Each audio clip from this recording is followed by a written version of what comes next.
Kalau pengen lunas hutang, sebaiknya selain ikhtiar, berdoanya itu jangan menggunakan kata-kata hutang.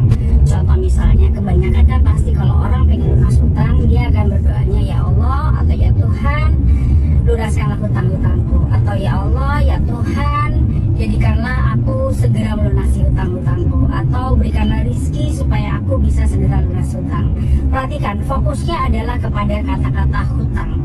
Sementara pikiran bawah sadar itu tidak mengenali apakah ini kalimat perintah, kalimat larangan, ataukah ini sesuatu yang ingin kita hindari, atau justru ini sesuatu yang kita inginkan. Yang dikenali oleh pikiran bawah sadar adalah apa yang kita fokuskan. Ketika kita berdoa, ya Allah lunaskanlah hutangku, maka fokus kita adalah kepada hutang. Maka nggak heran kalau sebagian orang kebanyakan setelah lunas dia akan berhutang lagi, lunas hutang lagi, lunas hutang lagi, karena memang berdoanya lunas hutang. Jadi kayak looping gitu terus, muter aja, muter kayak gitu siklusnya. Seperti halnya ketika dikatakan kepada kita jangan bayangkan gajah pakai celana pink. Itu kan larangan ya, harusnya kan Anda tidak membayangkan, tidak boleh membayangkan. Tapi apa yang terjadi? Justru ketika dilarang seperti itu, kita itu malah membayangkan, otomatis di kepala kita langsung tergambar gajah pakai celana pink. Sama ya, seperti ketika kita jalan, kemudian di pinggir jalan ada tulisan jangan menoleh ke kiri, otomatis refleks kita pasti akan noleh ke kiri. Kenapa? Karena itu tadi, pikiran bawah sadar tidak mengenali apakah ini larangan, ini perintah, ini hal yang kita sukai atau hal yang kita hindari.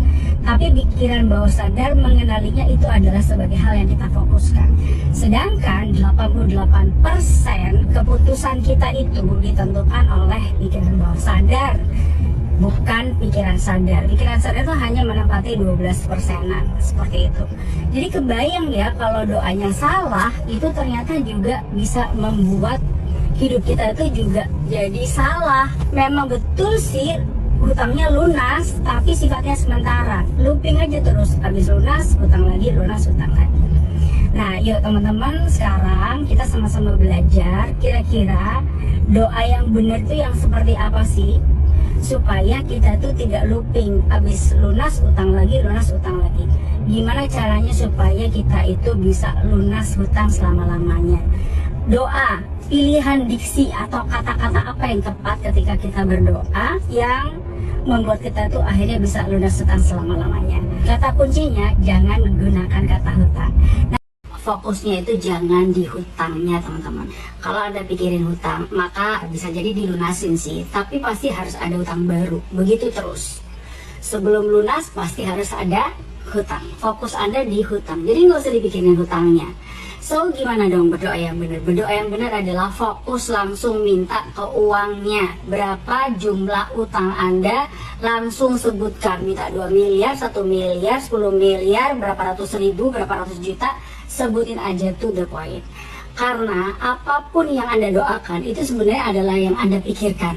Nah ketika Anda memikirkan itu, berarti Anda fokus ke situ. Kalau Anda berdoa minta lunas hutang, berarti Anda memikirkan hutang, dan berarti Anda fokus ke situ. Nah ingat, apapun yang Anda fokuskan, itulah yang Anda dapatkan. Anda menarik apa yang Anda pikirkan. Kalau Anda pengen lunas hutang, walaupun Anda ganti istilah hutang itu dengan istilah amanah lah, tanggung jawab lah, whatever, intinya adalah itu hutang kan? Karena kalau Anda berdoa minta uangnya untuk melunasi hutang Anda, berarti yang Anda pikirkan adalah jumlah uangnya. Artinya fokus Anda adalah kepada uangnya.